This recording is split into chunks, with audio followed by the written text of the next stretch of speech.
namin, tabi siya ng ilog, so delikado na po talaga yun sa lugar namin.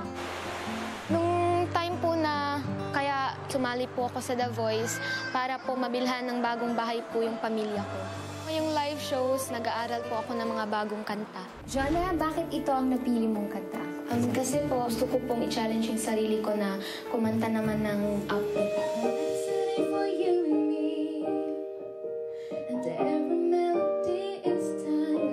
Sorry, nahuli ba siya? Kailangan, nasa packet siya eh. Sa practice natin, hindi ka pwede mag-lead back eh.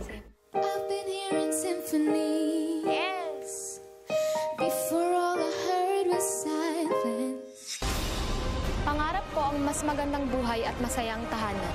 Bit-bit ang mga tinuro ng papa ko at ni Coach, maaabot ko to. At ngayong malapit ko nang maabot ito, hindi ko sasayangin ang pagkakataon.